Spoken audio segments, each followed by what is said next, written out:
You're listening to Sound Bites, a youth-based radio program that hopes to expand your knowledge of the everyday ingredient, food. I'm Sierra Pontier.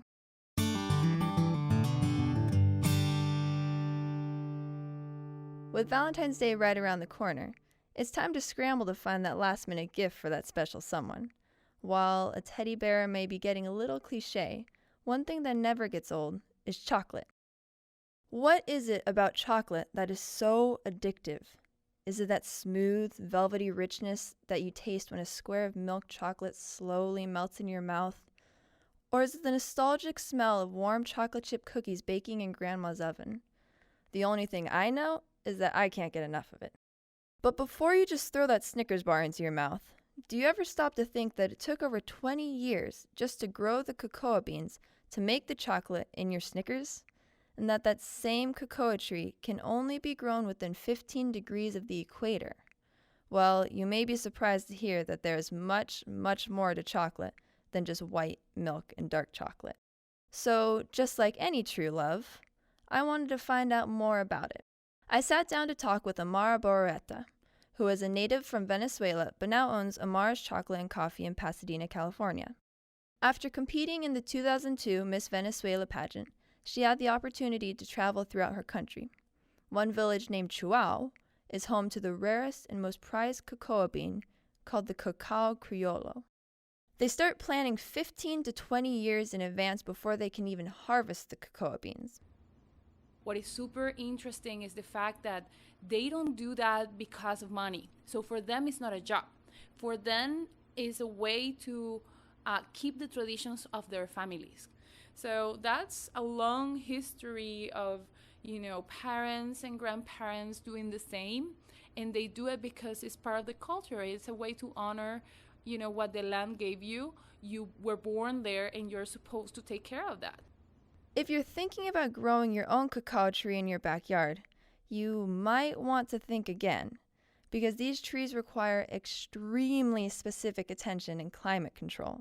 To grow a cacao tree, you need what is called parent trees.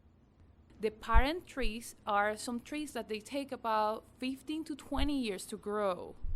And what they do is they provide shade to the cocoa bean tree. Because the problem is the cocoa bean trees are very fragile, and if they receive straight sunlight, they get burned. So there are different types of parents, and according, at least in Venezuela, of the name of the parent tree, they name the cocoa beans. It's like the last name. Banana trees are also used to protect the cacao trees from the smaller gaps of sunlight. These cacao trees actually absorb the flavor of its surrounding parent trees, giving each tree its own specific characteristic. Some have an oaky aroma, while others contain a little more iron. As if growing the cacao tree isn't difficult enough, the process of going from bean to actual chocolate is equally laborious. Inside the cocoa bean pod are seeds that look like oversized corn kernels. The chocolate makers separate the kernels and leave them out to dry and fermentate in the sun. The beans are then roasted to perfection, and the outer skins are removed, leaving what's called cocoa nibs. Then occurs a process that is called conching, in which two stones, they grind all the cocoa beans, and then there are three ingredients that we obtain from that process, which is the cocoa butter, the cocoa powder, and the cocoa liquor. So the only thing that we use for making chocolate is cocoa butter and cocoa powder. Those are known as cocoa solids in general. So those two guys then are mixed with sugar in another stone, like a grinding process, and then that is what is known as chocolate. You can't really call chocolate something that doesn't contain sugar. Now, in terms of buying chocolate for your sweetheart, there are a few things to consider. The first choice is between white, milk, semi-sweet, and dark chocolate. White chocolate, contrary to what some people believe, actually is chocolate, and good white chocolate can be very expensive. What it is, the white chocolate is sugar, milk, and cocoa butter. So it doesn't contain the cocoa powder that is what gives, the dark color to the dark or milk chocolate. And then that, puts on the table a challenge, which is giving that rich chocolate flavor without the cocoa powder. So it means the cocoa butter has to be really flavorful and bring up those notes that you need. Milk chocolate is a mixture of cocoa butter, cocoa powder, powdered milk, and sugar. And finally, semi-sweet and dark chocolate only differ in the amount of sugar content. They also contain cocoa butter and cocoa powder. The packaging of most chocolate states a percentage, which represents the ratio of cocoa solids to the amount of sugar and other ingredients. The higher the percentage, the higher the anti-aging antioxidants, because there's less sugar and more cocoa. I love a good bitter dark chocolate, so 90% is my favorite, but typically dark chocolate lovers enjoy 70 to 75%. The next choice is to buy chocolate chips, bars, or disc. Discs are also called chocolate colays or melting chocolate. As Amara says, if you're making chocolate chip cookies, just use chocolate chips. But if you're melting the chocolate, then use a finely chopped bar or the disc.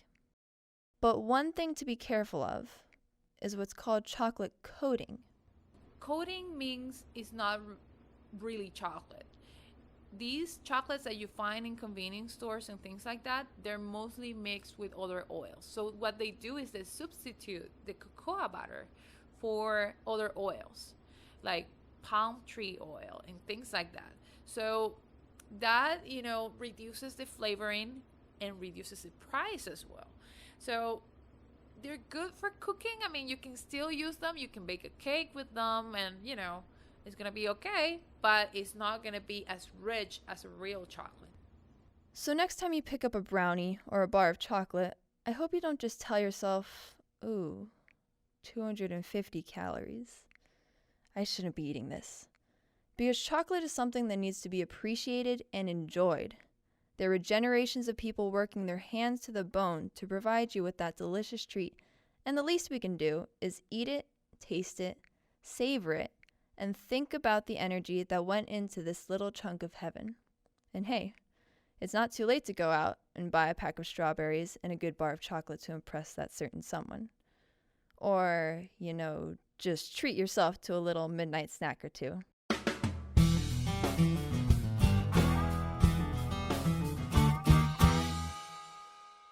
For my recipe for chocolate-dipped strawberries and chocolate truffles, visit our website at openorchardproductions.org.